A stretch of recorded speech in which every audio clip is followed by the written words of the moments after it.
Monsieur, le ministère des Affaires étrangères et de la coopération internationale a suivi avec surprise la publication du département de l'efficacité gouvernementale des États-Unis d'Amérique le 15 février 2025 sur les réseaux sociaux citant le Mali parmi les pays dont les subventions américaines ont été annulées. En effet, cette publication porte sur une supposée subvention en faveur du Mali pour un montant de 14 millions de dollars américains, soit environ 8 milliards 800 millions de francs CFA en appui à la cohésion sociale. Le ministère informe l'opinion qu'il a saisi officiellement les autorités américaines au sujet des faits récents. Il conviendrait de rappeler que le Mali, dans sa quête de souveraineté, n'a cessé de dénoncer bien avant la mise en place de la nouvelle administration américaine les dangers de l'utilisation détournée de l'aide publique au développement comme instrument de déstabilisation et de subversion de nos pays par le financement des réseaux terroristes et comme moyen de violation de la souveraineté de nos États.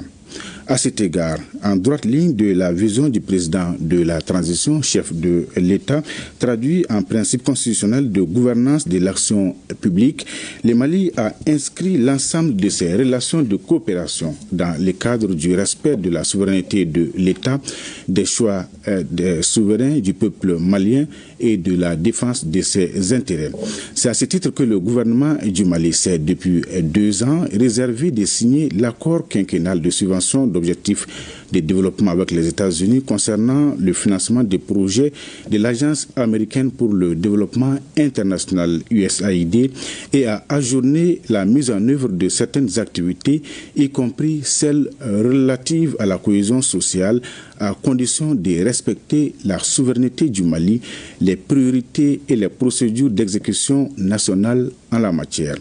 Dans la même dynamique, le Mali se reconnaît dans la nouvelle orientation des autorités américaines visant à assainir et à humaniser leurs subventions et saluer par la même occasion cette prise de conscience de la réalité de leur aide publique et les actions entreprises contre leur utilisation subversive et non conforme aux besoins essentiels des bénéficiaires.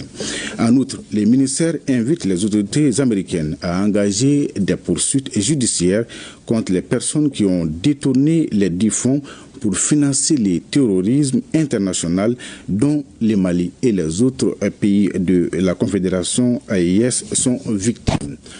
Le ministère des Affaires étrangères et de la coopération internationale réaffirme que les autorités de la transition du Mali, fidèles aux principes clés qui régissent l'action publique, poursuivront leurs efforts de sécurisation, de rétablissement de la paix, de la cohésion sociale et du développement durable dans une dynamique d'appropriation nationale, de partenariat, de respect mutuel et dans le cadre de la Confédération des États du Sahel. Bamako, le 24 février 2025. Voilà ce qu'il fallait retenir de ce communiqué du gouvernement. Mariam Kone.